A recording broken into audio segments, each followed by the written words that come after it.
Jean-François Deniau, bonsoir. Bonsoir. Alors, vous sortez votre livre, donc Le Bureau des secrets perdus, chez Odile Jacob, qui est la fille du prix Nobel François Jacob. Et le professeur Testard, père du bébé Éprouvette, a déclaré qu'il ne voulait plus publier de livre chez Odile Jacob parce qu'elle a publié La paix civile de Charles Millon. Et il l'accuse donc de banalisation du FN. Est-ce que vous, ça vous a posé des problèmes d'être publié chez Odile Jacob?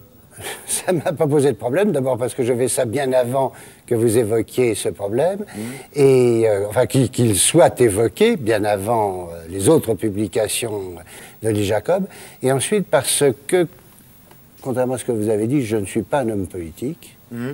Je ne sais plus si j'ai été viré ou si j'ai claqué la porte. Enfin, les deux sont possibles, mais je me tiens à l'égard de tout ça. J'ai déjà dit mes opinions une fois pour toutes et je ne recommence pas. Donc pas de problème d'être chez Odile Jacob? Ah, il n'y a aucun problème d'être Odile Jacob. Je vous dis, moi, ça a été publié par Odile Jacob il y a déjà plusieurs mois. Et c'est pour les nouveaux auteurs, ils peuvent se poser des questions s'ils ont envie de se poser des questions. Ce que fait Testard. Bon, alors le Bureau des secrets perdus. Alors en gros, la thèse que vous développez, qui est tout à fait pertinente, c'est que les grands, les puissants, ceux qui nous gouvernent, n'aiment pas la vérité. Et d'ailleurs, autour d'eux, ils ont des diplomates, des militaires, qui leur fournissent des alibis, qui leur permettent de ne pas prendre de décision. Le problème, c'est quand les peuples payent tout ça du prix de leur sang. Tout le monde a lu des romans d'espionnage ou vu des films d'espionnage, et ce qui est très difficile et très périlleux, c'est de trouver le renseignement, c'est de le ramasser. Dans la réalité, moi, je crois que le plus difficile est de l'utiliser, c'est-à-dire d'avoir le courage de prendre les décisions. Et alors, plus vous êtes haut dans le pouvoir, plus vous recevez d'informations, et donc ce qui compte, c'est celui qui va faire le tri. Qui va vous présenter d'une façon ou d'une autre, ou ne pas vous présenter l'information. Et donc, la question que tout le monde peut se poser, sans être un grand spécialiste, c'est pourquoi est-ce qu'Hitler n'a pas cru Cicéron, alors voilà, justement, célèbre espion? Pourquoi Staline n'a pas cru Sorge, qui lui Cicéron disait quoi, en gros? Cicéron dit un peu moins que ce que le cinéma a raconté. Mais il donne quand même à Hitler, aux Allemands, le nom de code du débarquement allié en Normandie. Overlord. C'est précieux, parce qu'à partir de ça, vous pouvez éclairer, interpréter... Churchill non plus n'a pas cru, il avait, grâce à Enigma, qui était le décryptage d'un code... Hein, du code allemand, du code allemand, généralement. Il n'a pas cru quand on lui a dit que Coventry, qui est une banlieue de Londres, allait être bombardée. C'est une ville assez au nord de Londres, qui est le premier bombardement par les Allemands d'une ville sans objectif militaire. On bombarde la ville. Et Churchill a cru... D'abord, ce que lui disait Enigma, et puis il se trouve qu'un aviateur allemand qui avait été capturé dans un vol précédent, on avait mis un mouton dans sa cellule, et il dit « ça va être Coventry ». Et là, Churchill a un réflexe, vous voyez, un peu étrange, mais qu'il faut comprendre quand on choisit entre 20 informations, il dit « ça c'est trop, je me fais rouler, c'est pas Coventry, c'est Londres. Et je serai avec les Londoniens sous les bombes. » Ben, c'était quand même Coventry.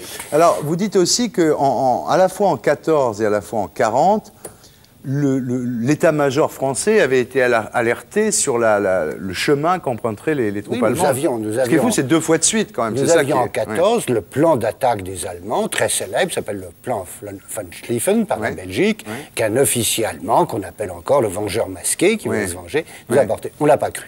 Parce que ça n'allait pas dans les idées reçues, dans le vocabulaire. Bon, et je me suis demandé si par hasard, ce n'aurait pas été la même chose en 40. Et ça a été la même chose en 40.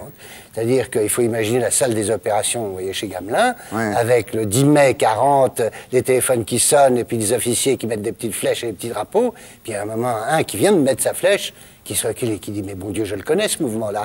Il va dans son bureau, il ouvre le tiroir, il avait le plan. Personne n'y avait cru. Alors, vous racontez, quand vous dites que c'est les entourages des puissants qui trient les informations et c'est eux qui ont le vrai pouvoir, c'est l'histoire de ce responsable du renseignement soviétique en 40 qui avait deux poches. Racontez ça. C'est-à-dire qu'il y avait eu l'accord entre Staline et Hitler, historique, et dans les entourages de Staline, il y avait 2 clans. Ceux qui disaient formidable, génial, Staline a complètement roulé Hitler et on peut dormir tranquille, ou ceux qui disaient attention, les Allemands, il faut s'en méfier. Alors le chef des renseignements militaires, qui voyait Staline tous les 2 jours, préparait 2 notes. Une où il disait génial, formidable, les Allemands, on peut compter dessus, on les a roulés, et l'autre qui disait, attention, les Allemands se préparent à nous attaquer. Il arrivait dans l'antichambre de Staline, où là, il y avait un familier, quoi, les gens qui comptent, ceux qui vont présenter, commenter, pendant que l'autre prend son petit-déj ou se rase, il disait, comment il est le patron, le boss? Ah, écoute, pas de bonne humeur. Ouais. Et alors, ça tombe sur qui, la mauvaise humeur? Ben, ça tombe sur les Allemands. Bon, ça va. Poche gauche ou poche droite? Parce que là, il ne faut pas se tromper de poche. Hein. Et il sortait la note de la poche gauche. Alors, avant de passer à vous, parce que vous, il vous est arrivé une aventure de ce type, on en parlera tout à l'heure, c'est-à-dire où vous avez informé le gouvernement français. Mais avant, je voudrais qu'on puisse quand même un moment important dans votre livre, c'est au sujet de l'affaire Dreyfus, on ne manquera pas d'en dire un mot. Donc vous, en gros, votre théorie, hein, c'est de dire que c'est un complot positif, Dreyfus est en service commandé pour protéger les recherches sur le canon de 75. Oh, c'est pas aussi simple que ça. D'abord, ce n'est qu'une hypothèse. Et dans ce domaine, il est très rare d'avoir des preuves écrites. Et là, il n'y a pas de preuves écrites. Il y a des déclarations de Dreyfus qui sont connues, qu'on peut interpréter d'une certaine façon ou d'une autre. L'ensemble des historiens, d'ailleurs, l'interprètent pas de la même façon que moi. Et l'hypothèse est que le secret du canon de 75, qui va être une révolution technique... 20 coups à la minute. 20 coups à la minute, il y a 100 ans. Ce secret technique, oui, il est partagé par des centaines d'ouvriers, d'ingénieurs, de contremaîtres qui le fabriquent, qui font les plans, qui font les essais. Mais il y a en plus, ou il y aurait eu en plus, une manœuvre d'intoxication des Allemands. Et ça, c'est seulement 5 ou 6 personnes. Ce n'est pas l'armée, ce n'est pas l'état-major, dont ce que je dis n'est pas prendre parti pour dédouaner l'armée ou pas dédouaner l'armée. C'est une hypothèse qui, simplement, peut expliquer un aspect qui avait frappé d'ailleurs tous les contemporains, c'est que le capitaine Dreyfus, tout à fait héroïque, ne dit jamais un mot contre l'armée. Ah, pas du tout. Il a dit une abnégation totale, vous avez raison. Au contraire, quand on l'acclame vive Dreyfus... Il a même dit, j'ai donné au président de la République ma parole d'officier de ne pas dire la vérité. C'est assez troublant dans votre bouquin. Alors c'est troublant, c'est un des éléments troublants. Oui, ça peut être interprété d'une autre façon. Et moi, je croyais, parce que ça correspond à une tradition d'ailleurs des artilleurs et de l'école polytechnique, que cette hypothèse pouvait être... Alors donc, Dreyfus, dans votre thèse, disons votre hypothèse, est plus un héros qu'un martyr. En fait, s'il a été traître... Un martyr. Enfin, c'est d'abord un martyr et aussi un héros. Et s'il a été traître, c'est dans l'intérêt du pays. Le problème, évidemment, c'est qu'on avait juste oublié au passage qu'il était juif. Et quand il a été accusé, ça a été la cassure nationale qu'on connaît. Ah, moi, je ne l'ai pas oublié parce que... Non, pas vous, non, mais j'ai fait dans la liste... Ceux qui avaient monté le complot positif. Oui. Je crois même que ceux qui ont monté le complot, ils sont 5 ou 6. En fait, il faut dire le nom, c'est le général Mercier, qui est artilleur. S'il choisit dans ceux qu'on peut accuser de traîtrise, il n'y a à mon avis que 8 noms, parce qu'il faut être artilleur, polytechnicien et un état-major. Donc il faut prendre l'annuaire et regarder les noms possibles. Il y en a que 8. S'il choisit le nom de Dreyfus, c'est pas du tout hasard. C'est parce qu'il y a une campagne déjà antisémite et qui se dit pratiquement je fais d'une pierre deux coups. Ah oui, d'accord. Mais je vous dis, c'est une hypothèse. C'est une hypothèse. Alors vous voyez comme preuve, et c'est d'ailleurs assez troublant, le fait que la première dotation du canon de 75 a été faite à la garnison d'artillerie, au 14e d'artillerie à Tarbes, qui était la ville où Dreyfus avait été... Qui est le régiment d'artillerie de Dreyfus. Voilà, et lui, il était encore au bagne. Donc vous dites, si quand le canon de 75 est fini, on le met en premier à Tarbes, c'est une façon de montrer, disons, c'est un signe. Alors, je ne suis pas professeur d'histoire et jamais je n'oserais employer le mot preuve. Heureusement que c'est vous qui avez... Je suis un romantique et je trouve ça assez émouvant. Oui, c'est une... Alors, cela dit, ce qu'on pourrait vous demander, Dreyfus est mort en 1935, pourquoi il n'en a jamais parlé? C'est-à-dire qu'à un moment, il aurait pu en parler, après la Première Guerre... 35, une des questions prescriptions. Qui est posée, et c'est un argument très fort contre la thèse. Vous avez été... Mais on ne parle jamais dans ces cas-là. Oui, vous avez été, disons, critiqué, hein, par un certain nombre de gens, dont Jean-Louis Lévy, qui est le descendant de la famille Dreyfus, qui, lui, effectivement, il voit une réhabilitation de l'armée à bon compte, c'est ce contre quoi vous êtes défendu à l'instant. Enfin, le docteur Lévy a certainement raison d'avoir dit ce qu'il a dit, mais et je ne contesterai pas l'opinion des héritiers de Dreyfus. Mais il ne faut pas mélanger l'armée et qui est tout à fait responsable de tout ce qu'elle a fait, sans aucun doute, et une affaire d'intoxication qui, par définition, c'est 5 personnes. C'est ce que vous avez dit tout à l'heure. C'est donc pas l'armée. Oui, j'ai bien entendu. Non. S'il y a quelque chose dans cette hypothèse, c'est... je raconte dans ce livre l'histoire des officiers bigotes. Les officiers bigotes, c'est le nom de code pour les officiers anglais qui connaissent le lieu et la date du débarquement. Je signale, le lieu et la date du débarquement, ça veut dire la victoire ou la défaite. Si les Alliés se font battre sur les plages de Normandie, c'est fini. C'est fini, c'est Hitler qui a gagné. Alors, vous dire l'important, c'est là, dans une opération, il se trouve qu'il y a quelques officiers qui disparaissent, et tout le débarquement est suspendu, d'ordre de Churchill, tant qu'on n'a pas récupéré les 10 cadavres. Parce que ce serait trop dangereux que l'un ait pu parler. Donc, c'est vous dire si c'est très peu de gens, et s'il ne faut pas confondre avec l'armée. Vous aussi, on ne vous a pas écouté quand vous avez dit la vérité, c'est d'ailleurs le dernier chapitre de votre livre. En 91, donc, vous avez le sentiment que la Yougoslavie va éclater. Vous essayez de faire une mission parlementaire en Yougoslavie. Dumas, alors ministre des Affaires étrangères, Roland Dumas, vous la refuse. Vous y allez à titre personnel, mais tous vos rendez-vous sont annulés. Enfin, déjà, la vérité, personne ne veut la voir. Et quand vous dites que la Yougoslavie va éclater, on vous dit oui, mais de rire. Et quand vous faites une note en revenant, le Quai d'Orsay décide de n'en tenir aucun compte. Donc vous avez eu le sentiment à ce moment-là d'être exactement dans la même situation que toutes celles que vous racontez dans votre bouquin. C'est-à-dire que vous dites la vérité, la Yougoslavie va éclater, il va y avoir des problèmes ethniques, et personne ne vous écoute. Vous en voulez à Roland Dumas aujourd'hui de ce dédain? Alors là, ce serait tout à fait ridicule de ma part d'exprimer des sentiments à ce sujet. Il y a une différence par rapport à ce que je raconte dans les chapitres du livre sur Staline et les autres, ou les démocraties comme au moment de Munich. C'est que moi, je ne suis pas du tout un officiel. Et je ne suis pas un spécialiste du renseignement. C'est un sentiment que j'exprime étant l'un des membres de la Commission des Affaires étrangères et connaissant un peu les questions de politique internationale. Et donc, je ne suis pas appuyé sur des bureaux, des services, une administration. Je dis voilà ce qui va se passer. Et donc, c'est d'autant plus facile et tentant de dire mais Degnaud qui s'occupe de ces histoires. Oui, c'est ce qui s'est passé. C'est ce qui s'est passé. Comme on n'a pas envie de voir l'éclatement de l'ex-Yougoslavie, alors que les Yougoslaves me disent c'est fini, et me disent c'est fini depuis des mois, eh ben on ne tient pas compte de la nouvelle. Vous voyez, c'est les phénomènes de cours. Il ne faut annoncer que ce qui est bien vu. Oui, bah, dans le temps, ce que vous dites dans votre bouquin, on coupait la tête de ceux qui apportaient des messagers qui apportaient de mauvaises nouvelles, hein, c'est bien connu. Aujourd'hui, on n'ose pas déplaire. Et au passage, comme ça, Roland Dumas, vous pensez qu'il devrait démissionner, pas démissionner? Alors là, vraiment, je n'ai aucune opinion sur le sujet, pas, tout le monde parce en a que une, je ne connais pas le dossier. Alors, si je connaissais le dossier, j'aurais une opinion, mais j'essaye d'habitude de parler de ce dont je suis à peu près Donc vous faites comme Chirac, vous êtes réfugié derrière la présomption d'innocence. Chirac est président de la République, moi je ne suis pas président de la République. C'est simplement que je ne connais rien à l'affaire. Bon. Écoutez, voilà, c'est fini. Il n'y a qu'un truc que je voulais vous demander avant de partir, parce que plein de choses à vous dire. J'aurais voulu qu'on parle de votre mère, mais votre mère, je vais le dire quand même, votre mère vous a dit un jour, quand tu vois deux chiens se battre, prends toujours le parti de celui qui est dessous. Oui, elle m'a même dit ça en anglais. Ouais. Oui, parce qu'elle était australienne d'origine irlandaise, votre mère. Tu prends le parti de celui qui est dessous, d'abord, et puis après, tu écoutes les arguments des deux chiens. C'est bien. Alors, il y a une dernière question. Il paraît, je ne sais pas si c'est vrai, mais vous êtes quelqu'un de solide. Vous avez fait une traversée de l'Atlantique après un triple pontage coronarien, ce qui est vraiment une preuve énorme de courage. Il paraît que vous perdez un peu vos moyens quand vous êtes en présence de Valéry Giscard d'Estaing. C'est pas vrai? Il y a certainement des témoins qui vous ont dit ça. Ouais. Mais il faut. En plus, c'est un ami à vous, Giscard, c'est pas quelqu'un.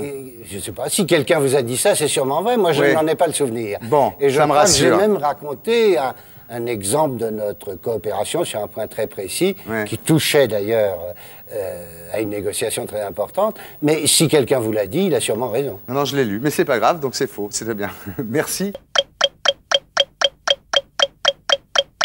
Je reçois maintenant Annie Dupéré pour l'apparition au Seuil des Chats de hasard, un récit dans lequel la comédienne, comme Hugo ou Baudelaire avant elle, rend un caressant hommage à nos petits minous. Bref, Dupéré donne sa langue à tous les chats. Salut Annie Dupéré. Alors, les chats de hasard, donc le livre on le voit pendant que Magie de la télévision, on le voit pendant que nous parlons, c'est extraordinaire. Et donc avec couverture de l'auteur et croquis à l'intérieur, comme je disais tout à l'heure, de l'auteur. Bon, alors, les chats de hasard, c'est des chats que vous avez jamais choisis, qui sont arrivés dans votre vie Oui, j'ai appelé les chats de hasard ceux qu'on rencontre et qui marquent une période de sa vie ou qui ont vraiment un sens tout à coup, qui tombent dans votre vie au bon moment et qui, enfin en ce qui me concerne, moi j'en ai eu deux comme ça, qui m'ont choisi ou qui sont arrivés ou que j'ai trouvés et qui ont justement eu des rapports exceptionnels avec moi. Alors, je me suis toujours demandé si c'était justement un hasard ou si le fait qu'ils étaient un petit peu destinés sur ma route ont fait qu'on a eu des rapports exceptionnels. Alors oui, c'est des chats qui vous ont accompagné, donc on va parler de votre vie. Et puis au fur et à mesure des événements de votre vie, qui est riche en événements d'ailleurs, votre vie, il faut bien le dire. Enfin, c'était un livre prétexte, il faut bien le dire. Oui, et vous parlez de vous à travers les... Enfin, c'est pas que sur les chats, il y a un côté, vous n'allez pas m'en vouloir, j'ai un côté un peu mémère à son chat des fois, c'est-à-dire que quand même, c'est un peu... Même ma femme est comme ça, je vous rassure. J'espère ne pas l'être. Non, et en même temps, il y a votre vie en contrepoint avec toutes les aventures qui vous sont arrivées. Donc évidemment, on trouve dans ce livre des choses qu'on avait vues dans Le Voile Noir, on va y venir, Jean-Louis Barrault, Jean Mercure, etc. Donc finalement, tout ça est très lié. Alors, premier problème, Votre vrai nom, c'est Legras. Vous avez bien fait de changer. Tout à fait. Hein. Ouais. Oui. Oui, d'abord, il y avait un monsieur Legras, déjà. Oui, même, bien Jacques, sûr. Et alors, Dupéré, vous l'avez trouvé comment? Dupéré, c'était le nom d'un grand-père à moi, ouais. qui n'était pas d'ailleurs mon vrai grand-père, qui était le dernier mari de ma grand-mère. Mais c'est un nom qui est dans la famille, quand même. C'est un nom qui est dans la famille. Bien. Alors, Annie, moi, je l'ai vu écrit de 3 façons différentes. C'est Annie Y. Mais il y a un moment, vous l'avez écrit A-N-Y. Ah non, non, non, jamais. Jamais. Non, non, ça c'est les erreurs de... Oui, ah, parce que je me suis dit quand même là, c'est confus. Non, je suis née après-guerre, donc c'était... On américanisait un petit peu les... Ouais. C'est le seul, parce qu'après c'est Ginette. Alors, oui, c'est comme moi, Thierry, ça faisait comme ça faisait un peu exotique. Oui, on m'appelait Marius ou Victor. Alors, vous êtes né à Rouen, premier chat, là, on y arrive, un premier chat dans un quartier qui s'appelle les Martinville, qui est un quartier insalubre. C'est un quartier qui a été détruit. Qui n'existe plus, oui. Oui, avec des usines de tannage, des teintureries, un petit canal. Et là...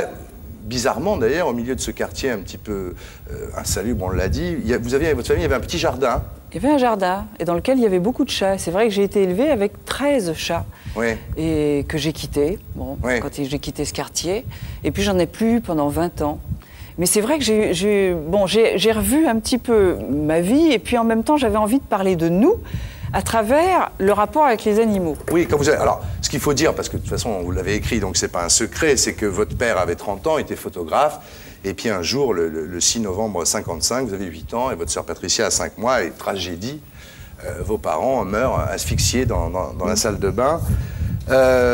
C'était le chauffe-eau qui était cassé, c'est ça? Oui. C'est ce qu'on a pensé? Mais c'était défectueux, tout ça. C'était l'oxyde de carbone, en fait. Oui, hein? oui, tout à fait. Alors vous êtes beaucoup culpabilisé plus tard, parce que vous êtes resté ce matin-là dans le lit, vous n'avez pas bougé. Vous êtes culpabilisé en pensant, est-ce que finalement, j'aurais pas pu les sauver, tout ça. Vous avez écrit un bouquin qui s'appelle « Je vous écris », qui étaient les lettres que vous avez reçues après la publication. Ce sont mes lecteurs qui m'ont absolument libéré. Non, je dis ça parce que vous ont libéré parce que dans Je vous écris, il y a un tout-bip qui vous a dit, mais vous savez, vous deviez être vous aussi un petit peu intoxiqué, un petit peu asphyxié, c'est ça? Je suis peut-être quand même un des seuls auteurs dont la vie a été réellement changée par ses lecteurs. Oui. Oui, c'est vrai, oui. C'est une culpabilité que vous portiez depuis toujours, peut-être de les avoir, disons, laissés mourir sans intervenir. Oui, tout à fait. Ce sont mes lecteurs qui m'ont guéri. Qui vous ont déculpabilisé en vous disant, finalement, des médecins, voilà, vous savez, quand il y a quelqu'un qui est intoxiqué à côté, on peut très bien être victime, voilà. C'est une merveilleuse aventure, moi j'en garde un mais grand... votre vie est tout à fait étonnante. Vous aviez souvenir, vous dites, il y a une phrase très belle, vous dites, j'avais souvenir comme un éclat d'obus, c'est-à-dire comme quelqu'un qui aurait reçu un éclat d'obus et la peau serait refermée par-dessus. Hein. Oui. Alors, bon, vous retrouvez les photos de votre père, vous hésitez pendant un an avant de les regarder, vous écrivez ça. Et alors là, quand vous écrivez ce bouquin, donc Le Voile Noir, qui a eu un succès considérable, il faut bien dire, 191, c'est là que vous avez ce chat qui s'appelle Missoui. Alors là, c'est quelque chose. Alors parlez-nous de ce chat. Alors, très honnêtement, je vais vous dire, je pensais, après Le Voile Noir et le Je vous écris, qui était la suite de cette aventure merveilleuse avec le public, je pensais ne plus réécrire. Et j'ai eu moi-même la surprise, là, il y a un an, au printemps dernier, de tout à coup avoir envie, et c'était pour moi une merveilleuse surprise, parce que je me suis dit, peut-être toute ma démarche d'écriture n'a été que pour vider cette chose de deuil, et tant mieux si ça a pu aider d'autres gens, mais ça peut s'arrêter là. J'en étais un peu triste, puisque j'aime écrire, mais je me suis dit, après tout, une démarche peut s'arrêter là. On n'est pas obligé d'écrire quelque chose s'il n'y a pas de nécessité. Et puis, j'ai ressenti une très douce nécessité. Une très douce nécessité, je crois que c'était une nécessité de vie. Il me semble que mon chat de hasard, là, c'est la vraie fin du Voile Noir. C'est qu'en fait, c'est vrai qu'il y a eu des... Je crois pas être une mémère à chat, mais j'ai eu des rapports exceptionnels avec 1 ou 2 animaux, et j'ai pensé tout à coup qu'ils m'avaient fait faire des pas dans ma vie tout à fait étonnants, à l'égal d'une personne humaine, à l'égal d'une amitié humaine. Donc j'ai eu envie de rendre hommage à ça, et aussi de réfléchir tout à coup à pourquoi tout à coup on a un animal, pourquoi on n'en a pas pendant 20 ans, pourquoi ils tombent pas par hasard dans votre vie, et pourquoi tout à coup on a des rapports avec eux qu'on ne peut pas avoir avec les humains, mais qui peuvent compter autant dans votre vie. Quand vous écrivez Le Voile Noir, donc il y a Missoui qui est près de vous, alors après vous racontez ça très bien dans le livre, comme le chat est vieux à un moment, c'est votre fille, je crois, qui prévoit le deuil, c'est-à-dire qu'elle dit on devrait en prendre un maintenant.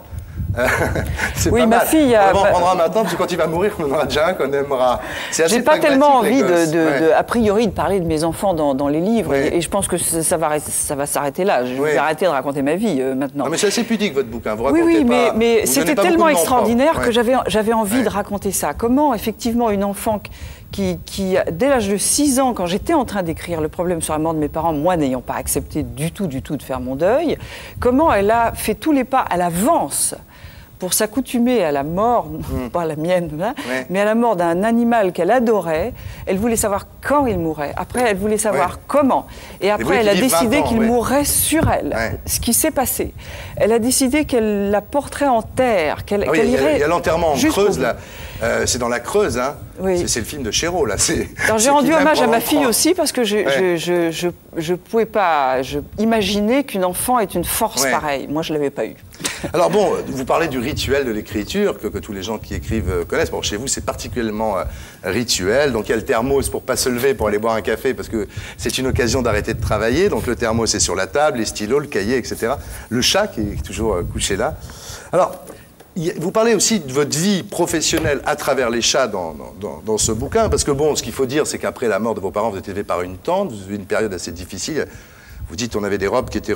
On recousait les robes à l'envers quand elles étaient usées. Oui, mais ça, c'est la période, c'est les femmes de la guerre, parce qu'il y avait quand même eu la guerre de 14 et la guerre de 40. Dur, il y avait un sens de l'économie dans le milieu d'où je viens, moi qui étais un milieu ouvrier ou un milieu qui n'avait pas d'argent, quoi.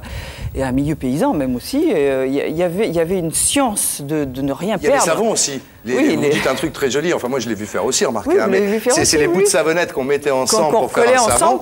Il était multicolore parce qu'il avait la couleur de tous les savons. Et alors déjà, vous avez quand même envie de faire du spectacle parce que quand il y a les valses de Vienne qui viennent à Rouen, vous essayez, vous dansez. Vous savez ça, vous? Ouais, pour 15 francs. Je sais même que vous touchiez au théâtre municipal 15 francs, vous vous rendez compte, hein? Et mon deuxième, ça a été le French Cancan à la Foire Exposition de Rouen. Ah, ça je savais pas. Alors vous êtes première 15 francs aussi. C'est là vos talents quand même, on peut les noter, parce que vous êtes première en français, vous avez déjà une passion de la peinture, vous êtes au Conservatoire de Rouen, aux Beaux-Arts de Rouen, vous montez à Paris. Alors, je suis douée pour très peu de choses. Hein. Bah si, vous êtes douée pour beaucoup de choses. Moi, non, très peu, toujours les mêmes. Les mêmes depuis le début. L'écriture, le cinéma, le théâtre, la peinture. Tout ça, c'est par des textes. Hein.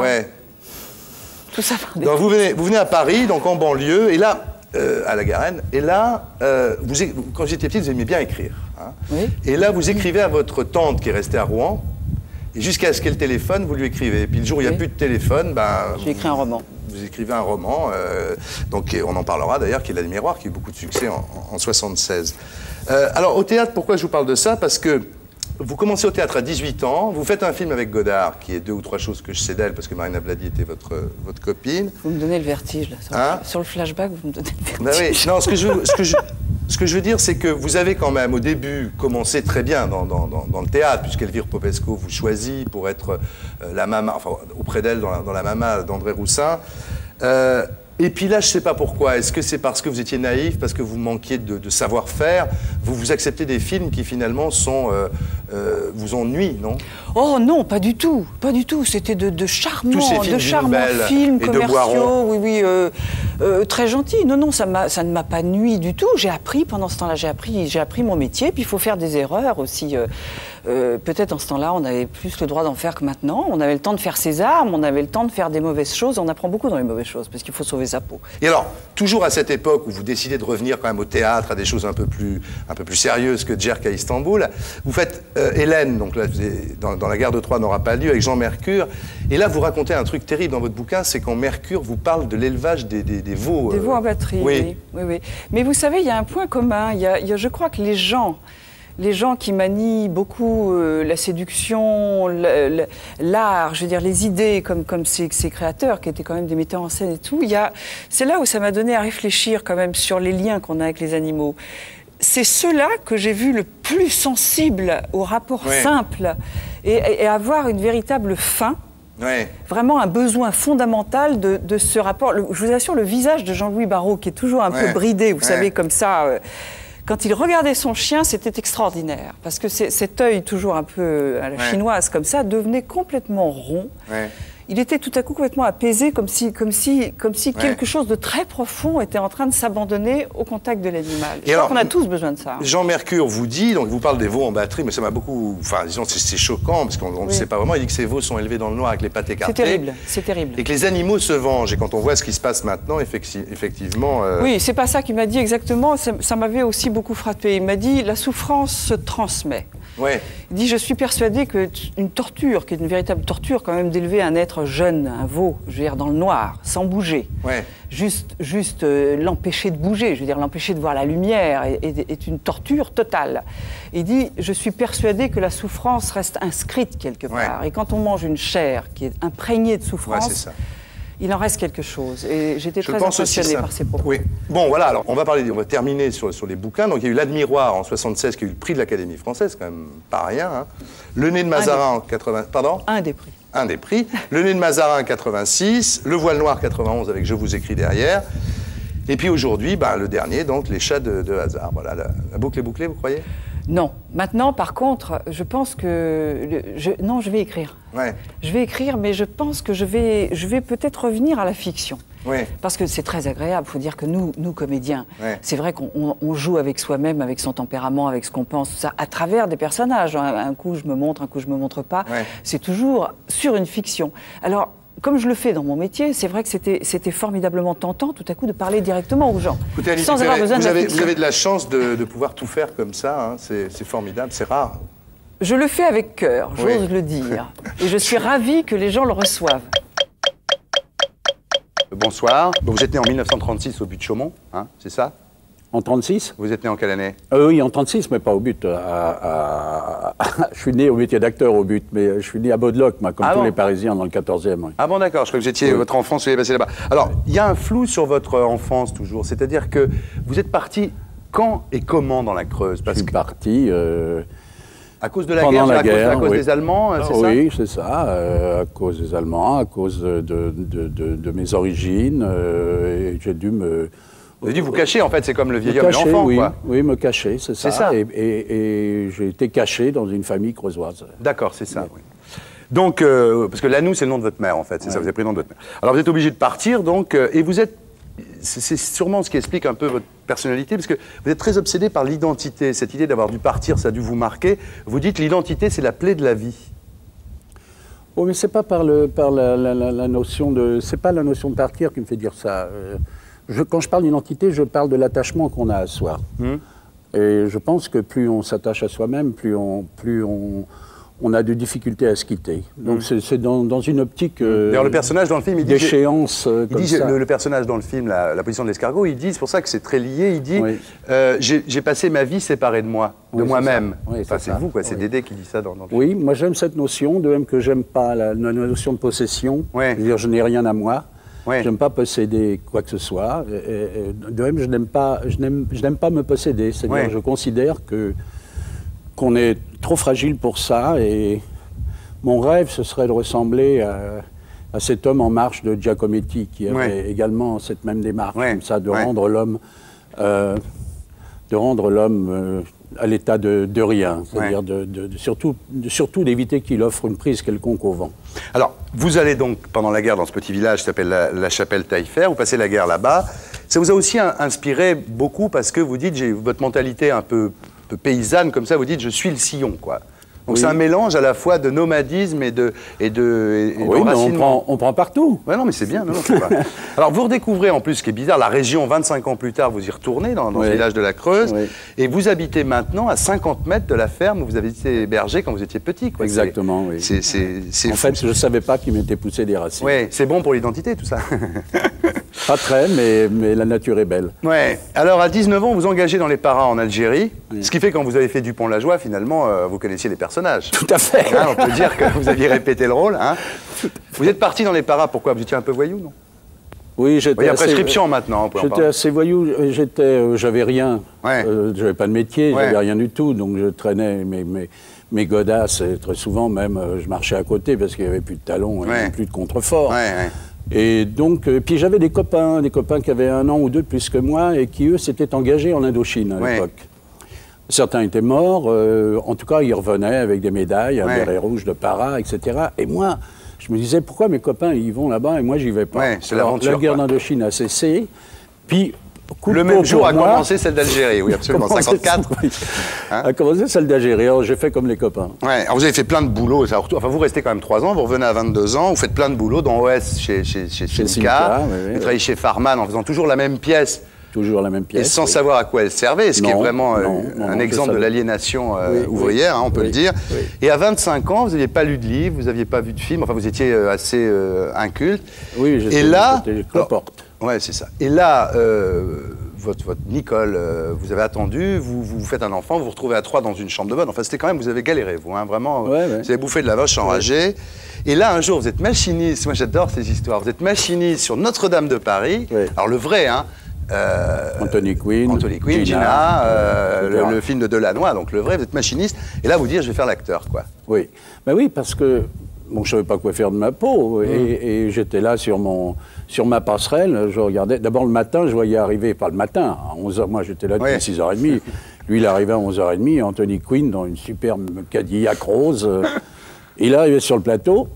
On lui avait mis un truc, une bosse dans le dos. Et il faisait. Et j'ai dit, ça, je peux le faire.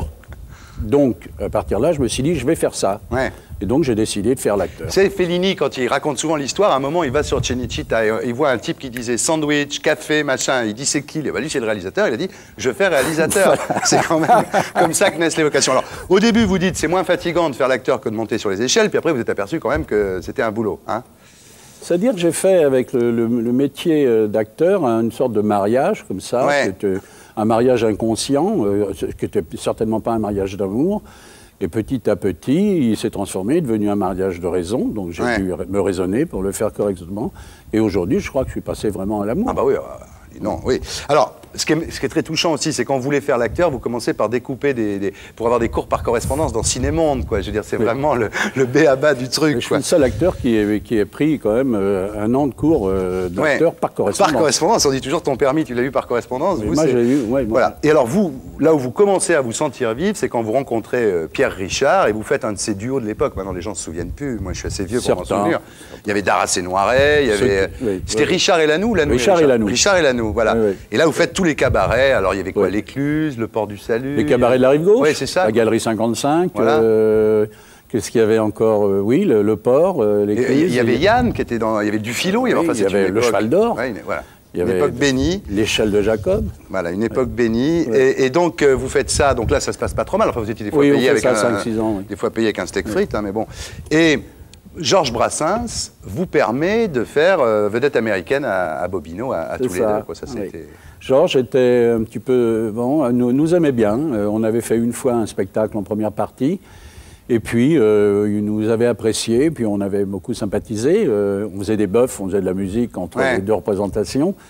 Et puis, finalement, on l'a beaucoup suivi ces 2 ou 3 dernières années où il a travaillé à Bobino. Ben, il nous demandait de faire la première partie. Pour nous, c'était formidable. D'abord parce qu'on était dans un climat exceptionnel. Brassens, quoi. C'était Brassens. Et puis, ça nous a permis de créer des choses, d'être bien, quoi. Alors après, vous faites du théâtre. Il ne faut pas tout raconter. TNP, Planchon. Vous avez joué des classiques. Vous avez joué même dans l'Illusion comique le premier rôle. Il faut le dire. En 64, vous aviez fait votre premier film qui était La vieille dame indigne de René Alliot.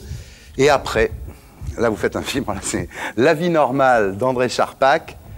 Je ne l'ai pas vu, le film, hein, je ne critique pas. Mais vous n'êtes pas le seul. 3000 entrées, remarquez, ils sont pas nombreux à l'avoir vu.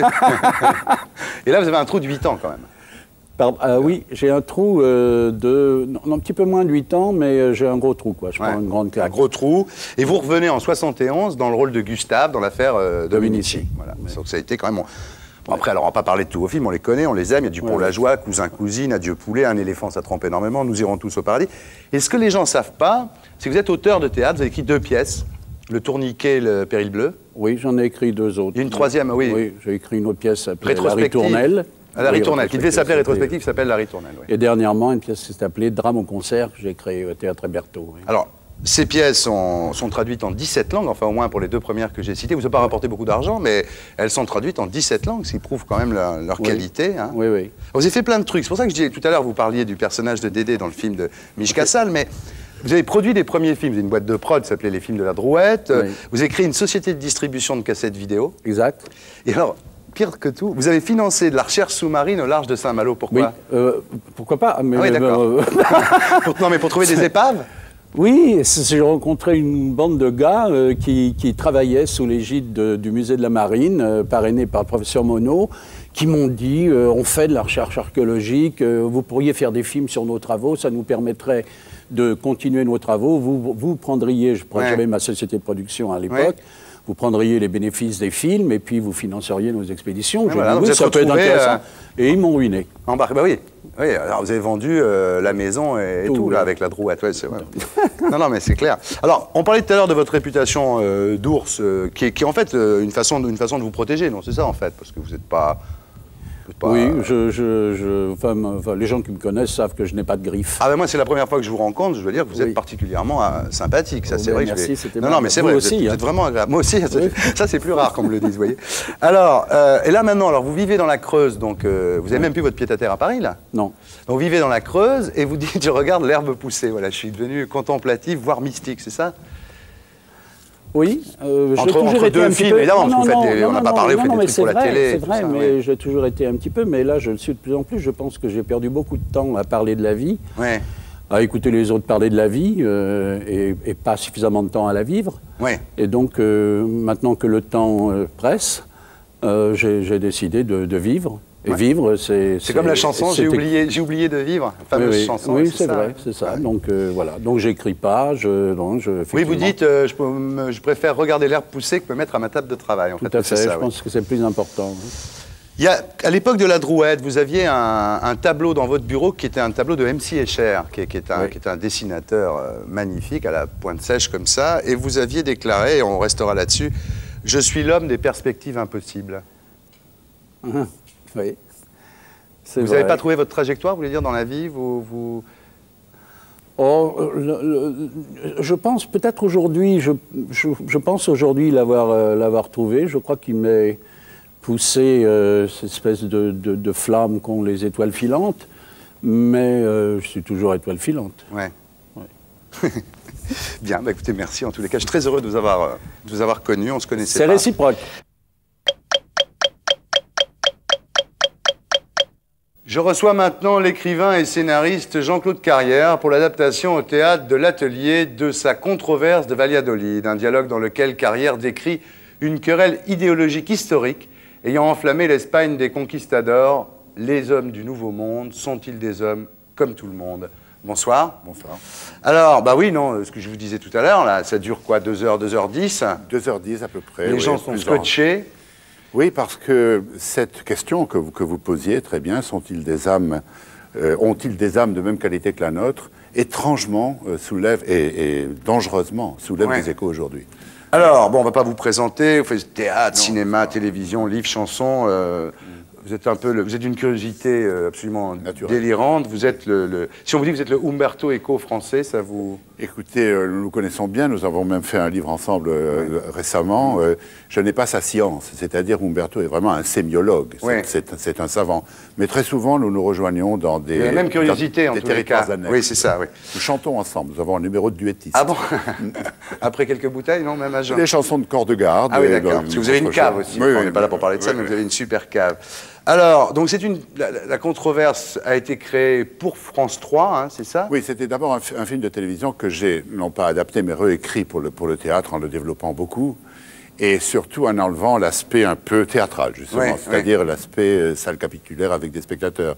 Là, ça se passe comme ça s'est passé vraiment, apparemment, à Valladolid, dans un couvent de dominicains. Valladolid, qui était la capitale de l'Espagne, donc du plus grand empire c'est du temps de Charles Quint, oui. Et d'une manière un peu clandestine, un peu secrète. C'est-à-dire... C'était pour les 500 ans de la découverte de l'Amérique, en 1992. Il y avait Jean Carmet, il y avait Marielle, il y avait Trintignant. Et là, il y a Jacques Weber, Lambert Wilson et Bernard Berlet. Bon, dire qu'ils sont excellents, je trouve surtout Weber est complètement habité par son rôle. J'ai jamais vu comme ça, il est complètement dedans, là. Je crois que ça tient beaucoup au travail que Jacques Lassalle, le metteur en scène, a fait avec les comédiens pendant longtemps. Il les a vraiment très très bien installés à chaque moment dans leur position. Ils savent très bien où ils en sont dans la pièce. Et ils savent très bien ce qu'ils défendent. Et ils savent très bien qu'ils doivent le défendre avec la plus totale sincérité, comme le faisaient ces personnages-là. Il n'y a pas des bons et des méchants, nous n'avons pas les jugés. Justement, alors voilà, c'est une réflexion, comme vous avez dit, qui est absolument actuelle. Alors c'est un affrontement entre deux hommes, enfin ce qu'on appelait une dispute. Hein. C'était une dispute parce que nous sommes à une époque pré-scientifique. Oui. On n'a pas moyen, il n'y a pas de moyen biologique d'affirmer s'ils sont les mêmes que nous. La seule possibilité, c'est de déclencher des controverses et de voir à qui Dieu va donner raison. Oui, oui. Car nous vivons à une époque où non seulement tout le monde croit en Dieu, ce qui aujourd'hui est difficile à concevoir, mais où tout le monde croit que Dieu intervient constamment dans les affaires humaines. Et que s'il a permis la conquête du Nouveau Monde à une poignée d'Espagnols, ils étaient 300, les hommes de Cortés. Et les autres étaient 20 millions. Étaient 20 millions. C'est que c'était son intention. De les aider par tous les moyens. Ça s'inscrit à l'intérieur de cette idée. Donc, on essaie de déchiffrer les desseins de Dieu. Et ensuite, il faut bien aussi voir qu'on est à une époque où les livres de médecine, des médecins les plus célèbres de l'époque, y compris Ambroise Paré, sont pleins d'histoires de femmes qui accouchent de crapauds. Ou qui font l'amour avec des crocodiles et qui en sont enceintes. Ah oui, il parle à un moment d'ailleurs que des singes, des guenons auraient enfanté. Exactement. Oui. La notion d'espèce biologique n'existe pas encore. Il faudra encore plus de 2 siècles avant qu'elle se dégage. Ce que vous voulez dire, en fait, c'est qu'il était légitime d'une certaine façon à l'époque de se demander si l'Indien était un être humain ou pas. Oui, c'est pas légitime, c'est normal, c'est naturel. Alors on fait des tests sur eux pour voir s'ils ont la même pensée, les mêmes sentiments que nous. Parce que tout ça repose sur la pensée d'Aristote. Il faut dire à quel point elle a été puissante. Excusez-moi, je vais resituer pour les gens qui ne sont pas au courant. Donc il y a un légat du pape qui est joué par Bernard Verlet, qui est envoyé par le pape et par Charles Quint pour justement statuer, pour savoir est-ce que les Indiens sont des hommes, est-ce qu'ils ont une âme. Statuer pour la dernière fois, car l'Église a déjà dit qu'ils avaient une âme, mais ces instructions n'ont pas été respectées. Donc il faut maintenant faire le point une fois pour toutes. Voilà, alors là, il y a effectivement Sepulveda qui est joué par Lambert Wilson, qui lui, justement... Philosophe aristotélicien. Voilà, alors c'est là où je vais vous demander, parce que Aristote, Jacques Weber, Bartholomé de Las Casas, lui dit à un moment, mais attendez, vous nous parlez d'Aristote, mais depuis Aristote, il y a eu Jésus-Christ. Bon, alors, ça c'est les débuts. Pour notre gouverne personnel, expliquez-nous ce qu'était la pensée d'Aristote le plus brièvement possible. Dans ce domaine-là, dans ce domaine-là, Aristote dit que dans l'espèce humaine, il y a différents degrés et que certaines espèces humaines, certaines catégories, sont nées pour servir les autres et que par conséquent, certaines catégories sont nées pour commander les autres et s'en servir. Donc cette idée-là est apparemment tout à fait contraire à l'Évangile. Car la parole du Christ dit que tous les hommes sont semblables, sont notre prochain. C'est une parole. Alors, le grand effort de l'Église au Moyen-Âge a été de concilier la science grecque, car on ne peut pas nier que les Grecs aient été de grands scientifiques au sens que l'on donnait à ce mot, et la pensée chrétienne. Saint Thomas d'Aquin y est arrivé. Voilà ce que je vais vous dire. Après, il y a Saint Thomas d'Aquin. Et Saint Thomas d'Aquin respecte encore les catégories d'Aristote. Mais maintenant, alors on arrive au XVIe siècle, à l'époque des grandes découvertes. Le monde, on le voit, on y va. Des navigateurs font le tour du monde. On rencontre d'autres peuples. Les temps modernes percent. Et des esprits pionniers, comme Lascaux, qui a vécu une grande partie de sa vie là-bas, qui a fait 14 fois la traversée de l'Atlantique, c'est un vieux baroudeur, commence à dire, et très fortement, il dit adieu Aristote. C'est une parole de Lascaux. Adieu Aristote. Aristote est un... Alors, maintenant, il faut vraiment respecter la parole du Christ. Est-ce qu'aujourd'hui, dans le monde, il y a encore des gens, parce que Maurras était très inspiré d'Aristote et de saint Thomas d'Aquin, est-ce qu'aujourd'hui, dans la pensée, dans la philosophie, il y a encore des gens qui sont... Mais naturellement, et même officiellement, et pas seulement dans d'autres pays, y compris chez nous. Alors, cette pensée n'est pas nettement formulée, elle est politiquement incorrecte. Le club de l'horloge, par exemple, ils sont inspirés d'Aristote et de saint Thomas d'Aquin.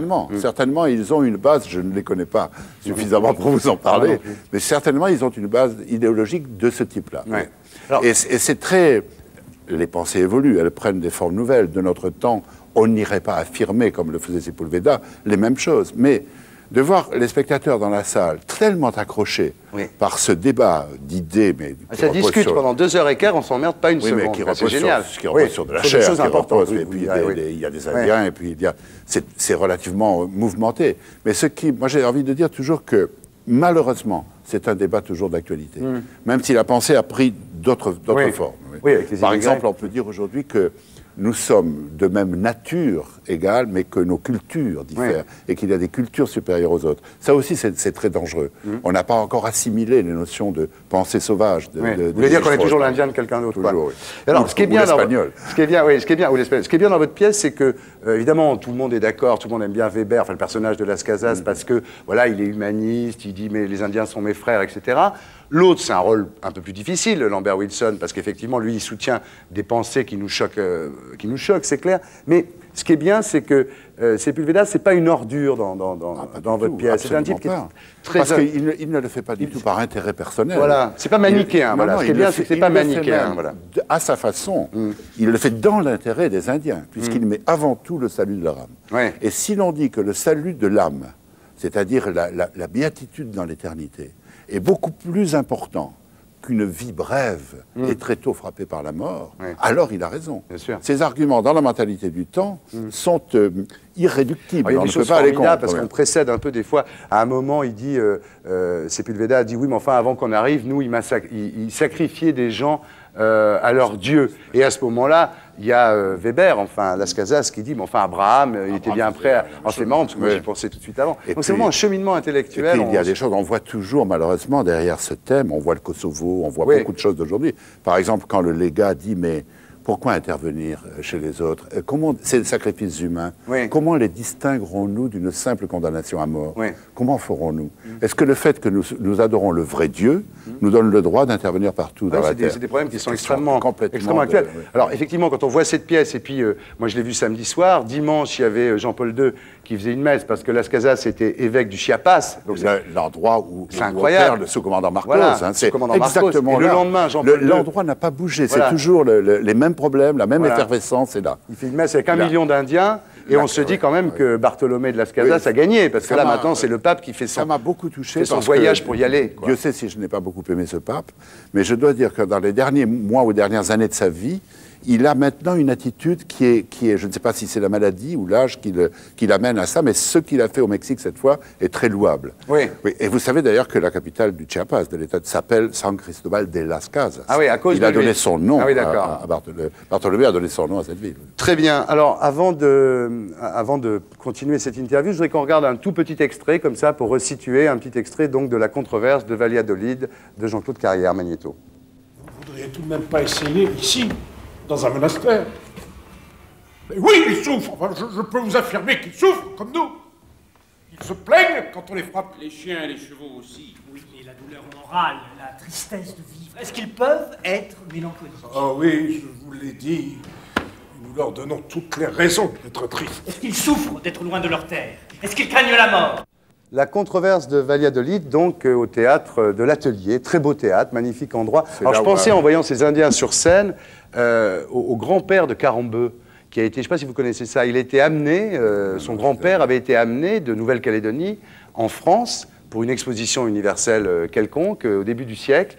Et donc son grand-père a été comme ça exposé à la vue et au toucher de tous les visiteurs. Et quand il en parle, il est très... Il y a eu des expositions coloniales jusqu'en 31 ou 34. Oui, c'est ça, 31, absolument. La plus grande, c'était 31, oui. Et on emmenait... Là, c'est un peu choquant quand on emmène ces Indiens pour faire des expériences sur eux, quoi. Comme des poteries. Oui, comme des... Voilà, on regarde s'ils ont peur, s'ils rient. Enfin, il y a des trucs formidables. Si on nous faisait la même chose. Alors, si on vous prenait, vous et moi, pour aller nous exposer... Les extraterrestres, nous le ferons peut-être. Oui, c'est ça. Non, ce qu'il faut dire, c'est qu'il y a une chute en plus, c'est-à-dire qu'il y a deux chutes, il y a une double chute, alors évidemment on ne va pas la raconter. Il y a un jugement qui est donné, qui est attendu d'ailleurs, celui de l'Église, et puis il y a un rebondissement. Il y a un rebondissement incroyable. Qui va entraîner enfin une catastrophe mondiale dans les 3 siècles. Voilà, écoutez, je voulais vous remercier, parce que vous m'avez fait passer un excellent moment, et puis je pense que nos amis téléspectateurs qui me croient un peu iront. Voilà. Alors, bon... Votre vie est assez connue. Il y a un truc qui est formidable dans votre vie quand même. Et moi, c'est que finalement, bon, vous avez commencé, votre père était vigneron et quand vous étiez tout petit, vous ramassiez des châtaignes. Vous étiez dans un collège de Lazaristes. Et finalement, c'est l'endroit où Père Fitte avait situé ses amitiés particulières. Vous en savez des choses. Oui, mais alors ce qui est très étonnant, c'est que votre père, en 1945, ne pouvait plus travailler la terre, il était malade. Et alors, vous avez pris ça comme... C'est bizarre, parce qu'il allait s'occuper, il est passé directement du Languedoc ou de l'Hérault. Enfin, il allait s'occuper d'un bistrot à Montreuil, qui s'appelait Chez René.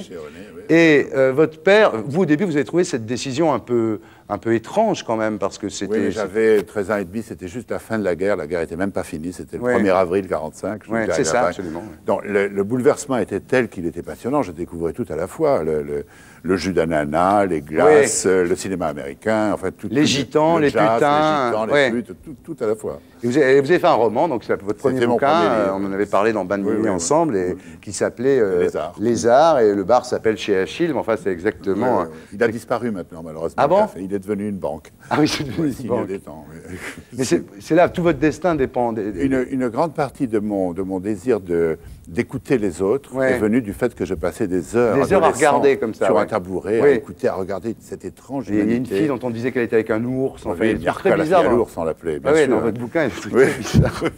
Et alors, votre deuxième chance, c'est finalement d'avoir... On vous a demandé de novéliser les films de Tati. Les films de Tati, Mon oncle, Monsieur Hulot. Voilà, Monsieur Hulot. Vous avez rencontré Pierre Été. Et puis alors, deuxième chance, enfin troisième chance, c'est Buñuel. Comment vous avez été en contact avec Buñuel au départ? Par l'intermédiaire de Micheline Rosan, qui s'occupait de moi à l'époque, et de Serge Silberman, qui était son producteur. Oui. Ils m'ont envoyé avec, je crois, 3 ou 4 autres jeunes scénaristes français le rencontrer au Festival de Cannes en 63. Et donc vous êtes devenu... On parlait de l'adaptation du journal d'une femme de chambre. Voilà. Je suis devenu son scénariste pendant 19 ans. Et donc vous étiez enfermés vous étiez enfermés ensemble, parce que vous travaillez toujours enfermés quand c'est comme ça. Les deux. Et alors vous jouez tous les rôles. Et quand vous faisiez le journal d'une femme de chambre, donc chacun... Lui, Buñuel, il jouait Célestine. Toujours, le metteur en scène choisit le rôle féminin principal. Je ne sais pas pourquoi. C'est un phénomène queer. Et lui jouait donc la femme de chambre, qui était jouée par Jeanne Moreau plus tard, et qui s'appelait Célestine. Et nous devions donc improviser notre dialogue dans une chambre d'hôtel.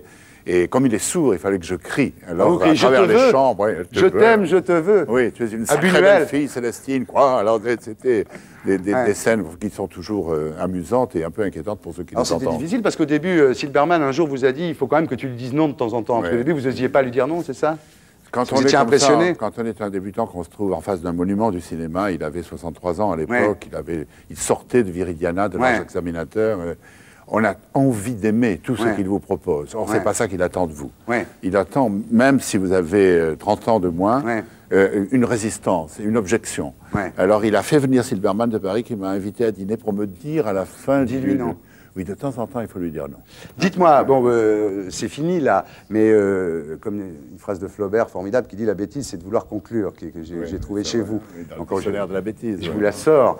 Avant de se quitter, vous pouvez me raconter juste l'histoire du tabouret avec Jouvet et Copeau Oui, c'était... Racontez-moi cette histoire. C'est François Perrier qui l'a raconté, donc je la lui rends. Une mise en scène de cartel.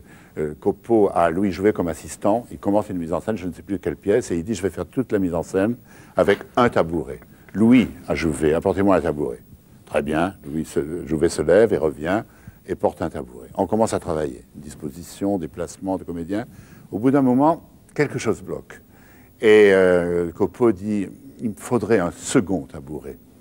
Louis, vous pouvez m'apporter un second tabouret ?» Et Jouvet se lève et dit en s'en allant, les concessions commencent. J'adore cette histoire, c'est vraiment... Bon, ben merci beaucoup, Jean-Claude, à très bientôt. Bravo, bravo. Et pour être sûr de ne rien rater de Inarditube, abonnez-vous et mettez un pouce bleu.